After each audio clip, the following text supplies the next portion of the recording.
आवारा कुत्तों की आवारागर्दी से आप और हम सबका जीना मुहाल हो चुका है। जिनकी सरगर्मियों की वजह से शहरियों का तो बहुत ही ज़्यादा बुरा हाल होता जा रहा है। और फिर इन आवारा कुत्तों की सरगर्मियों से कभी भी कुछ भी हो सकता है, क्योंकि जीएचएमसी के एंटी एनिमल स्क्वाड वाले सो रहे हैं तो ये आवारा कुत्ते जाग रहे हैं और फिर आम आदमियों को परेशान करने के अलावा इनकी जानों के साथ खिलवाड़ भी कर रहे हैं। जिसका एक ताज़ा वाक़या आज यानी 22 जून हफ्ते की सुबह मनीकोंडा के चित्रापुरी हिल्स कॉलोनी एमआईजी में पेश आया, जहां एक अफसोसनाक वाक़ये में एक अंदाजे के मुताबिक 15 से 20 आवारा कुत्तों ने एक तन्हा खातून को निशाना बनाने की कोशिश करते हुए इन पर हमला करने के लिए बिल्कुलिया तौर पर फिल्मी अंदाज में चारों तरफ से इन्हें घेरे में ले लिया था और फिर बार बार इस खातून पर हमला करने के लिए इनकी तरफ उछल उछल कर भी आ रहे थे, मगर इस खातून ने भी इन आवारा कुत्तों का डटकर मुकाबला किया और खुद को इनके चुंगल से बचाने में कामयाब भी हो गई। हालांकि वो गली में तन्हा थी और फिर मॉर्निंग वॉक के लिए जा रही थी कि यह बहुत ही अफसोसनाक वाक़या पेश आ गया,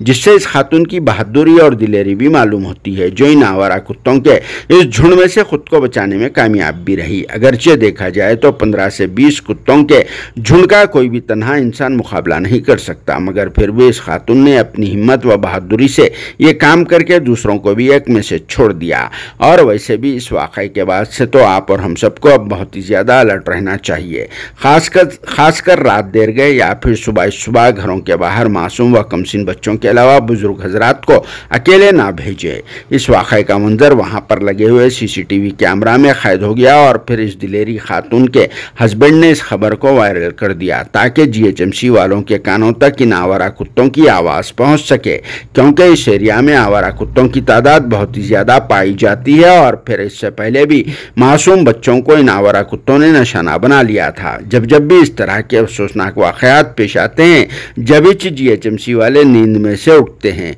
2-3 दिन तक जागते रहते हैं, फिर उसके बाद सो जाते हैं। इसीलिए बड़े और पुराने बुजुर्ग लोगों ने सच कहा है, बल दिया खाया पिया चल दिया। फिर भी इस पर आप सबका क्या कहना है, कमेंट बॉक्स में ज़रूर जवाब देना।